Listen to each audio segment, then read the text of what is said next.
I don't know anything about Argentinian politics. Do you guys know anything about it? Not really, no. No. All I know that Argentina is a South American country, and of course, South America is polluted heavily by socialism. And it seems that Argentina has been feeling the effect of this. Do we consider Argentina to be a Western country? It's not a white one. That's a very bold statement, considering their census. I don't care. It pisses them off. No, if they want the well, it's originally it was a Spanish colony, Sure. Spanish speaking. It's famous for tango. That's famous for losing wars over islands. Losing wars over islands, and it went through the same period that. Well, the South Americans always seem to be doing it, but there was a period there where every single South American country had a junta of one sort or another. Oh, and they were run by these generals who were just covered in scrambled egg, who don't realize that, are not self-aware, so they don't realize that they might think they look like big men in their own country, but to every other country they look like drag queens because of all the scrambled egg. Well, you've got to understand, like Argentina in 1955 had their Hitler-loving elected leader overthrown by a military junta. So, I mean, who's right or wrong there, right? Who knows? But I raised the question: is Argentina a part of the West? Because Western societies are, of course, struggling to survive. And the question that Stelios is answering with Professor Benedict Beckeld and David J. Thunder is whether we're doomed or not. And you should go and watch that to find out what the answer is.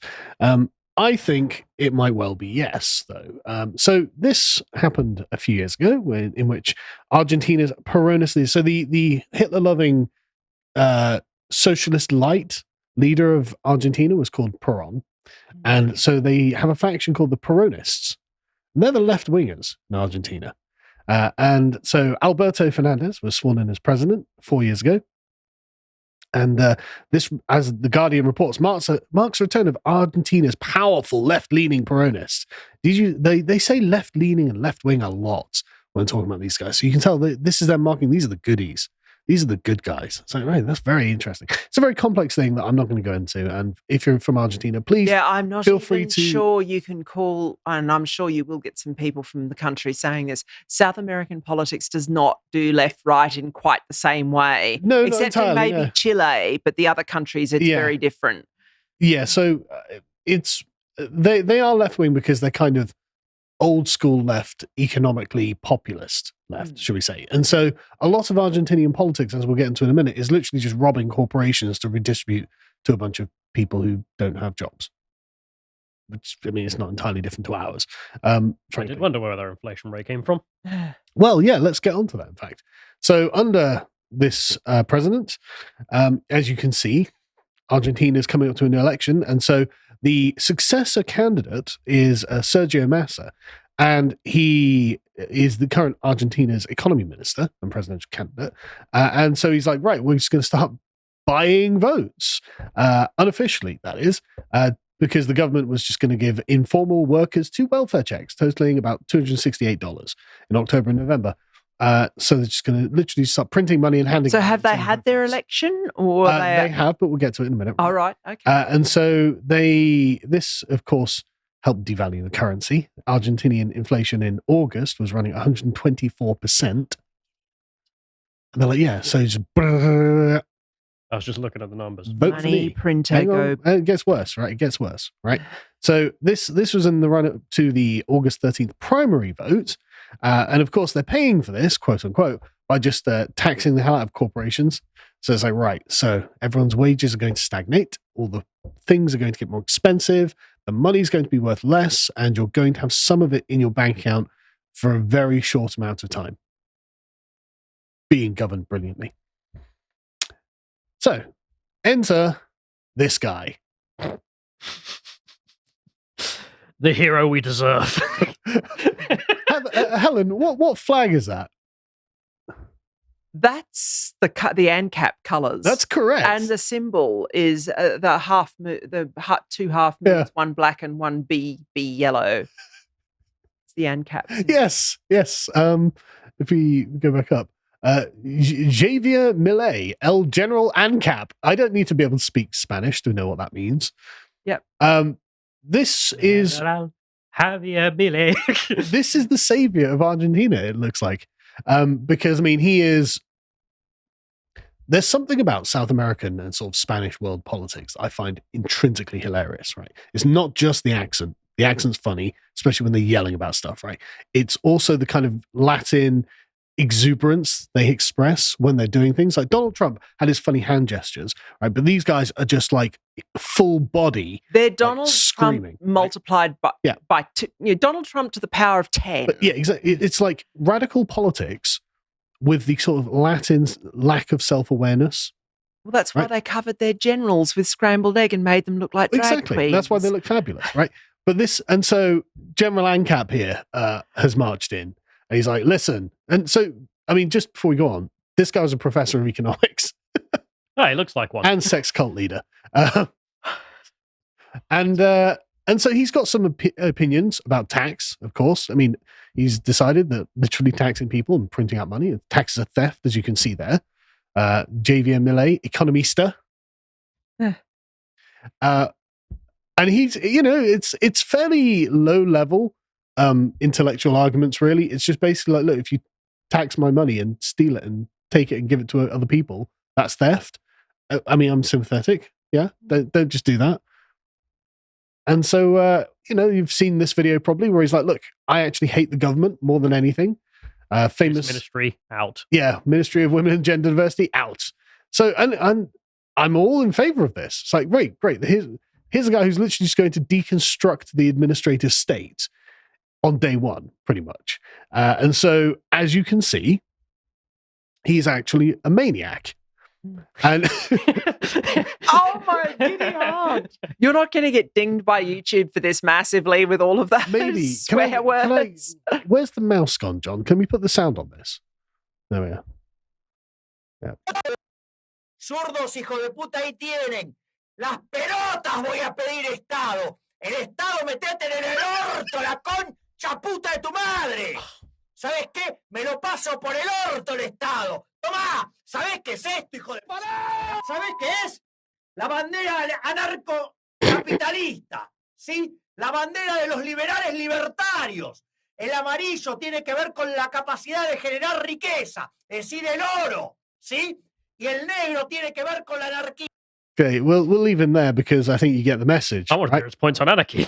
Yeah, like he's a maniac. And I love it. And again, like following in the steps of sort of the Bolsonaro Sometimes types. Politics should just be funny. Well, yeah, like genuinely hilarious and not in any way reserved about what the issues are, right? And so when he took the shock lead in the Argentinian August primary, former tantric sex coach, one of those. It gets better. Yeah, he likes Donald Trump and thinks the climate crisis is a socialist lie. That's an interesting perspective that he has. He also wants to do away with Argentina's public health and education systems, disband the central bank, dollarize the economy, and allow people to sell their organs. He won a landslide in the primaries. Some people have organs. Some people need organs. The free market will provide. He took 30% of the vote in this, whereas the hard right, he's not even the hard right candidate. No, this is another example of people not understanding politics. Yeah, this is and caps are just not anywhere. They're just their own little discreet weird thing. Honestly, they're a kind of form of leftist, just one that has a different view on the administrative state. But anyway, the hard right candidate was Patricia Bullrich for United for Change, who got 28% in second place. And then you've got the Peronist candidate, the status quo candidate, Sergio Massa, who got 27%, despite having every power structure in the country behind him, right? Now, you can see why the fans of this are having fun with AI generation. Yeah. Come on, this is great. I love meme elections, man. I love meme elections. He also has some great statements. Like he's gone against the Pope because he calls the Pope, quote, a raging communist. The quote is an effing communist, the representative of the evil one on the earth for promoting social justice. Oh, he's not wrong. Yeah, no, I totally agree with absolutely everything he's saying. There's another funny aspect of this, though, which is that Argentina could have been a superpower. And there's a period just before it goes all kind of wrong Yeah. in which if they just had more people, they could have rivaled the United States. No, it they wasn't just even didn't. that. They made, and the country that it's always timelined with because of the beef is Australia. And basically, the two countries were really similar, both being held up as the wealthiest, highest income per capita in the world, and so on and so forth. I think it might have been at some period in the 20s. And basically, they diverged, and Argentina went down the very, very state-controlled, very strong government intervention in the economy, and so on and so forth. And Australia went free I market. mean, that's a very generous way of saying what Argentina's done with the economy. Well, yes, they were also printing money and completely mad. theft. They went And we're talking a couple completely hundred years mad. ago. Yeah. No, not even that long. But like he's not wrong to say it's basically just theft, because it is basically just theft. But the reason I bring it up is not to say like, funny history. There's a lot of fan fiction about Argentina as a result. This is why I think, to be honest, why in Starship Troopers they ended up having him In being Buenos Aires, Yeah, Because there's a lot of theories like, oh, maybe Argentina will rise up after a nuclear war and take over the world or something. because I they've love got the so idea. many natural advantages. Yeah. So I love the idea of this lunatic taking over and actually becoming successful. Oh yeah, I mean he's pledged to wage a quote cultural battle to transform Argentina into a libertarian paradise, which sounds great. And he's repeatedly trolled Pope Francis with repetitive toxic tweets, calling him a communist turd, a piece of S, and accusing him of preaching communism to the world, which is exactly what I tweet at the Pope as well. Yeah, but the thing is, the Pope is Spanish speaking, and this guy is Spanish speaking, so they can do it to each other in Spanish. And the English-speaking world has missed out on this gem, frankly. And you'll notice that I'm using Guardian articles. Because they use just the worst images on. Yeah, because I want all of our knowledge of this guy to come from the left, because so far they've made him sound absolutely brilliant.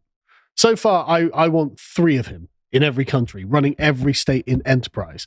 So as the eve of the polls, the eve of the latest election, the polls had him in the lead, and they were like, well, I mean, look at bad and dangerous. Look, just try and be a little more subtle with the emotional manipulation. No, bad and dangerous. Look at this angry face.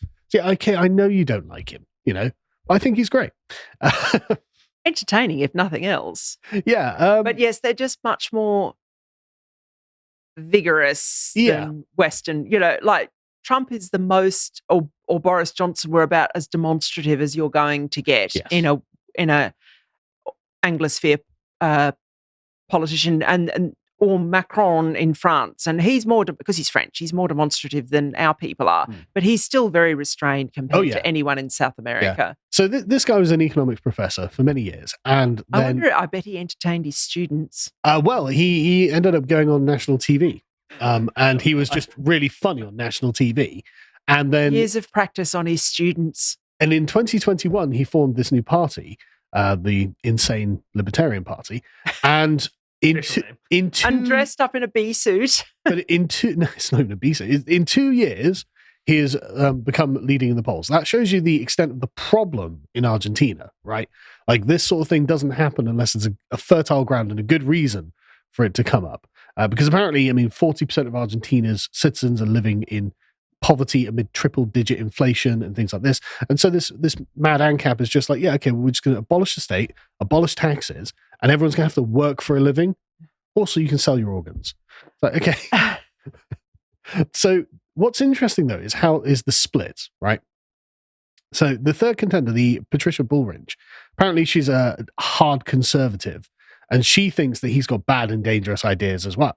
So you can see the left are like, ee, and the right are like, ee. And he's just like, yeah. They're your organs. Why can't you sell them? Exactly. My body, my choice. They're worried that many disillusioned young Argentinians consider him a savior or messiah. And why not? So anyway, I thought we'd have a look at how elections work in Argentina. Now, Argentina does have many parallels to Australia, as in you can be killed if you don't vote in Argentina, which, again, very democratic. To win the presidency, the candidate needs 45% of the vote, or 40 plus a 10-point lead over the closest competitor. So, and if you don't get that, you go to runoff elections, similar to something in France. Yep. And so it was predicted that Milei will face Massa, but of course Massa came third. He was doing very badly. And so they talk about some of the problems that Argentina is facing. The economy, which is presumably an eternal Argentinian problem. Oh, gosh, yes. By the end of 2023, JP Morgan are postulating a 210% inflation rate in Argentina. The central bank forecasts only 180%. It's going so brilliantly. Thank God the finance minister's just churning out the money in order to buy the votes. I do love that, though. Even when your economy's that bad, you're measuring the inflation in the 100 and something percent. The central bank still has to lie and be like, trust me, bro, it's only 108. Only 108. Yeah. Not 200. Yeah. So there is actually a very strong argument to vote for the absolute lunatic, right? There's actually a really good argument. Occasionally, look, this has happened in more stable democracies than the South American ones. Remember when one of the councils, I think it was up in Newcastle, might have been Sheffield, I'm not sure, elected a penguin instead of the Liberal Democrat. Well, An actual penguin. There have been there have been instances where Australians have elected a stuffed toy to the local council or done the none of the above thing and voided the election. Sure. We will send a clown to Congress or to the Parliament. He's only renting the seat for 5 years or 2 years or 3 years or however long. That's predicated on a well-governed country, right? But we're doing this because we're sick of your... Yeah. People are allowed to do that. But this guy actually is a remedy to a genuinely dire problem that they are actually having. And it's just really funny how it comes in the general ANCAP costume. Yeah, well, the main one there of just being, what if we just use the US dollar? Then you idiots can't inflate it. Yeah. The idiots in Washington will, but no one are as bad as you guys. But also, I'm just going to basically abolish the government. And it's like, okay. I mean, I'm listening. You've got my vote.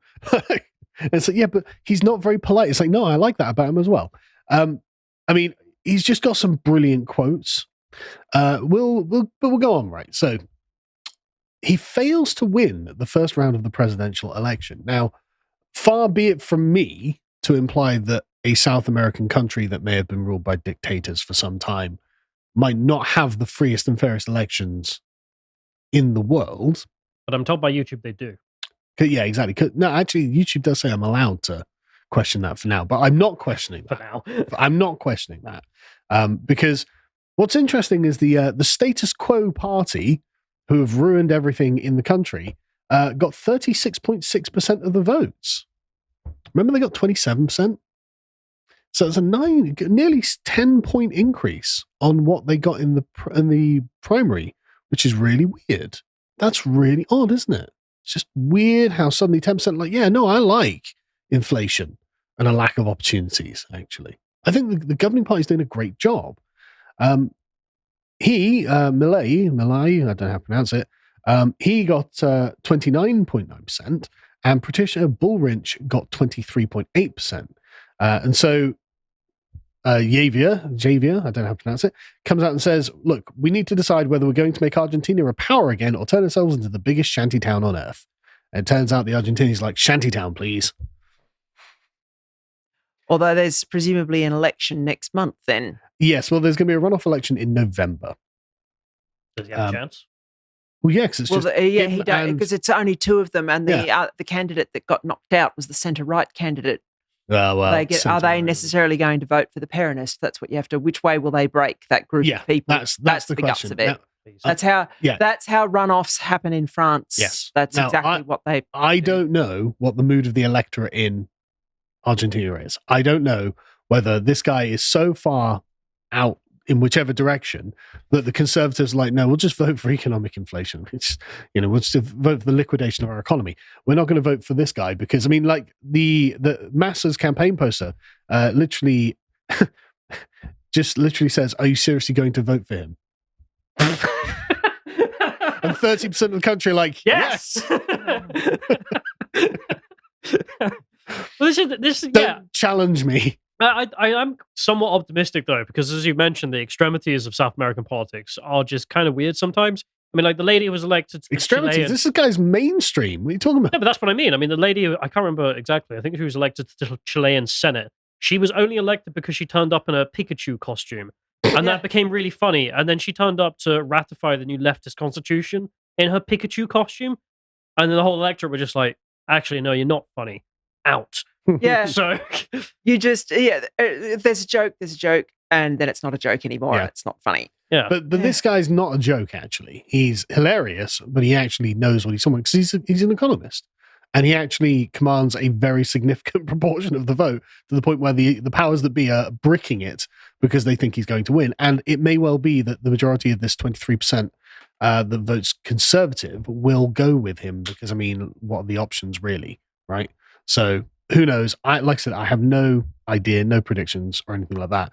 I just think this is really funny. And so he has come out and he gave a speech saying, well, look, because it looked like they were going to win, and they didn't. It's really weird that, again, 10% up, just, nice F curve you've got going there, bro. But I don't know, no idea, right? And so he just goes out, and it's a bit of a sort of we've got to wait and see, basically. So his supporters are a bit deflated. So they expected this stonking win, which they didn't get. But he does make a good point that, I mean, they've only been doing this for 2 years, and this is how far they've got after 2 years. This is the best libertarian campaign in the history of Argentina, which is a good start for Argentina, I would say. And it's not over, and so who knows? So basically, we'll find out what the runoff election in November brings. But I just want to say he's doing surprisingly well, and he's really, really funny. And of course, he supports Trump, Bolsonaro, all of the other dissident types. There's a lot more to say on it, but I think we're running out of time, so I'll leave it there. If you appreciated that episode from the podcast of the Lotus Eaters, you can go to lotuseaters.com to get access to all the premium content that's on the site, such as the Symposium series, this episode on seduction. If you'd like to find out what else is being put out, you can follow on Twitter at lotuseaters_com on Twitter. Thank you and goodbye.